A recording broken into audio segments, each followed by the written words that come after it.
नमस्कार दोस्तों, स्वागत है आपका हिस्ट्री के इस नए क्लास में। और विजन आई को आपका बहुत बहुत स्वागत करता है। तो दोस्तों, आज का हम जो टॉपिक देखने वाले हैं वो है बहमनी साम्राज्य, जिसका टाइम पीरियड होता है 1347 से 1527 ईस्वी। 1347 से 1527।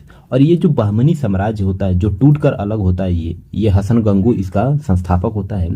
जो टूटता है मोहम्मद बिन तुगलक का, आपने देखे होंगे, उसके साम्राज्य से टूटकर। और देखिए, बहमनी साम्राज्य एक ऐसा साम्राज्य टूटता है कि जो दक्कन यानी दक्षिण भारत का पहला स्वतंत्र मुस्लिम साम्राज्य था। पहला ऐसा स्वतंत्र मुस्लिम साम्राज्य था। तो उम्मीद करता हूँ कि इस वीडियो को लास्ट तक जरूर देखेंगे। और आपसे ये भी उम्मीद करता हूँ कि आप चैनल को जरूर सब्सक्राइब करेंगे, क्योंकि 90% ऐसे दोस्त आते हैं, चैनल को विजिट करते हैं, वीडियो देखते हैं, चले जाते हैं, लेकिन सब्सक्राइब नहीं करते हैं। तो खैर, इन सभी बातों को अलग साइड रखते हैं और हम देखेंगे बहमनी साम्राज्य।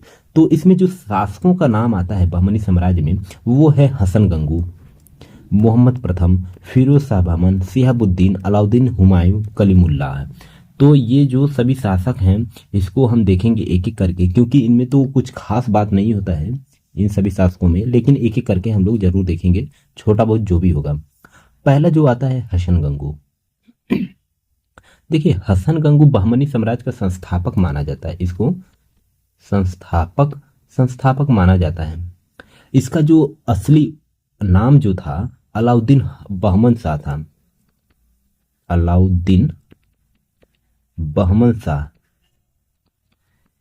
तो इसके नाम का जो होता है बहमन, तो इसके नाम से ही बहमनी साम्राज्य की स्थापना होती है।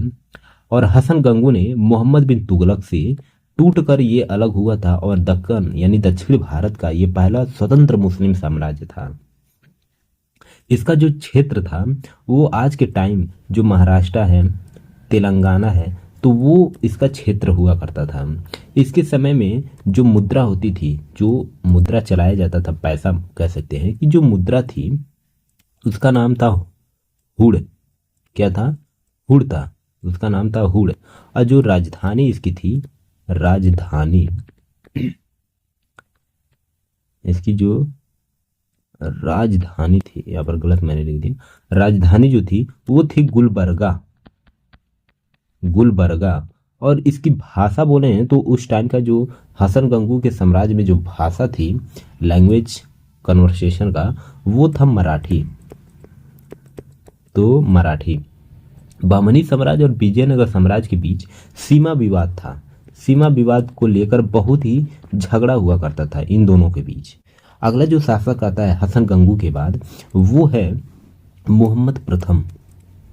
मोहम्मद प्रथम। अगला जो शासक है वो है मोहम्मद प्रथम। तो इसको देखते हैं।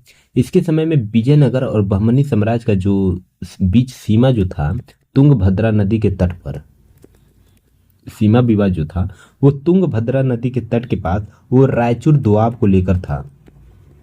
रायचूर दोआब। तो रायचूर दोआब को लेकर ये विवाद काफी बढ़ गया था, और कई सालों तक ये रायचूर दोआब का विवाद रहा। मतलब है ये 200 सालों तक, बोल सकते हैं 200 सालों तक ये लड़ाई चलता रहा है, केवल इसी को लेकर, रायचूर दोआब को लेकर, इनके बीच, बहमनी साम्राज्य और विजयनगर साम्राज्य के बीच है। इसमें जो शासक था, विजयनगर साम्राज्य का जो शासक था, बुक्का राय प्रथम, उससे युद्ध भी होता है। मोहम्मद प्रथम का बुक्का प्रथम से ये युद्ध होता है, और जिसमें ये मोहम्मद क्या होता है, जीत जाता है। तो 200 वर्षों तक तो विवाद चलता है। बुक्का राय प्रथम से युद्ध होता है, और जिसमें मोहम्मद प्रथम जीत जाता है। अगला जो शासक आता है फिरोज शाह बहमन। कौन होता है? फिरोज शाह बहमन। तो सबको पॉइंट करके ऐसे लिखिएगा, फिरोज शाह बहमन। इसने भी रायचूर दोआब के लिए विजयनगर शासक का जो देवराय प्रथम था, इसके बीच जो रायचूर दोआब था, विजयनगर और बहमनी साम्राज्य का जो डिस्ट्रीब्यूट, जो बॉर्डर एरिया था रायचूर दोआब, तो फिरोज शाह में और देवराय प्रथम में, देवराय प्रथम कौन था? विजयनगर साम्राज्य का शासक था। तो देवराय प्रथम के बीच ये युद्ध होता है। और ये फिरोज शाह क्या होता है, जीत जाता है। ये फिरोज शाह युद्ध में जीत जाता है।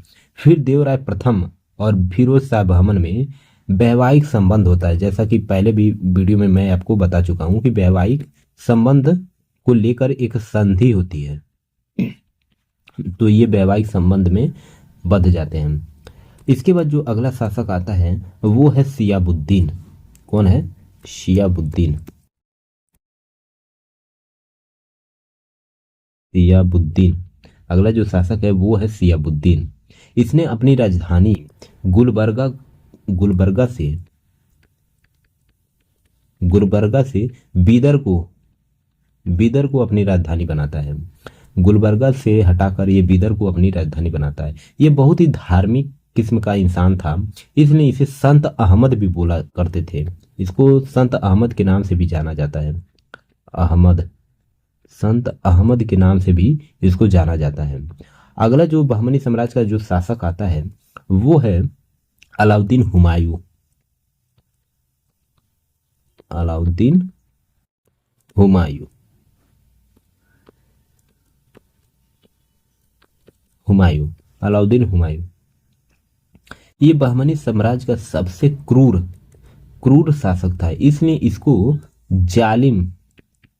जालिम शासक में भी गिना जाता है। जालिम हुमायूं के नाम से भी जाना जाता है। ये सबसे क्रूर शासक था। इसके जो प्रधानमंत्री था वो मोहम्मद गवां था। क्या था, मोहम्मद गवां। इसका जो प्रधानमंत्री था वो मोहम्मद गवां, जिसको पत्र लिखने का बहुत शौक था। ये मोहम्मद गवां पत्र बहुत लिखता था, तो इसको पत्र लिखने का बहुत शौक था। अगला जो शासक आता है बहमनी साम्राज्य का वो है कलीमुल्लाह। तो और ये कलीमुल्लाह अंतिम शासक होता है बहमनी साम्राज्य का। तो ये सबसे अंतिम शासक कौन होता है, कलीमुल्लाह होता है। इसके समय में बहमनी साम्राज्य 5 भागों में टूट जाता है, 5 क्षेत्रों में टूट जाता है। और कौन कौन सा है, वो है बरार हो गया, बीदर हो गया, अहमदनगर, बीजापुर भी होता है, बीजापुर, अहमदनगर और गोलकुंडा, अहमदनगर और गोलकुंडा। तो ये 5 क्षेत्रों में ये टूट जाता बहमनी साम्राज्य। 5 राज्यों में टूटने के बाद जो विजयनगर के शासक होता है सदाशिव ने अपना सेनापति राम राय को ये बहमनी साम्राज्य के 5 राज्यों को फूट डलवाने के लिए आपस में ये लड़वाना चाहता था। सदाशिव ने अपना सेनापति राम राय को भेजता है और वो 5 राज्यों में ये फूट डलवा कर लड़वाना चाहता था। लेकिन क्या होता है कि ये 5 में से 4 मिल जाते हैं, आपस में मिल जाते हैं। अहमदनगर, बीजापुर, गोलकुंडा, बीदर, ये आपस में मिलकर 1565 में ये तालीकोट के युद्ध में राम राय को मार देते हैं।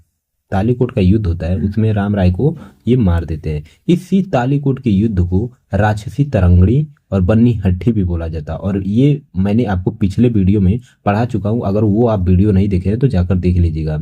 तो उम्मीद करता हूँ कि दोस्तों आपने वीडियो को पूरा देखा होगा, चैनल को जरूर सब्सक्राइब किए होंगे।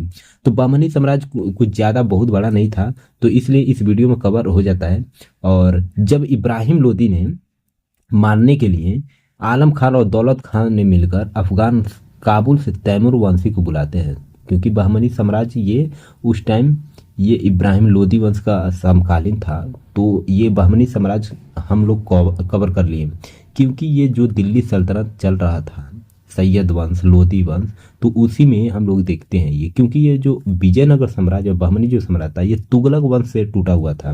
और तुगलक वंश 1390 से 1414 था इसका टाइम पीरियड। इसके बाद आता है तुगलक वंश के सैयद वंश, जो 1414 से 1451 तक इसका टाइम पीरियड होता है। फिर से इसके बाद जो आता है लोदी वंश 1451 से 1526, तो ये टूटा था इसमें। और ये जाते जाते हम लोग देखते हैं कि जब बहमनी साम्राज्य पूरा टूट कर बिखर हो जाता है, तो हम लोग इसको अब देखेंगे। ये किसको, लोदी वंश को देखेंगे। तो लोदी वंश से पढ़ेंगे अगले वीडियो में। लोदी वंश चूंकि अब मैंने पढ़ा दिया है, लेकिन ये टूटा कैसे, जब इब्राहिम लोदी को मारने के लिए आलम खां दौलत खां ने, इन दोनों ने मिलकर तैमूर वंशी बाबर को बुलाते हैं तो क्या होता है, तो मुगल साम्राज्य की स्थापना कैसे होती है, ये अगले वीडियो में हम लोग देखेंगे। तो उम्मीद करता हूँ कि चैनल को जरूर सब्सक्राइब किए होंगे, वीडियो को लाइक किए होंगे। मिलते हैं नेक्स्ट लेक्चर में, तब तक के लिए जय हिंद।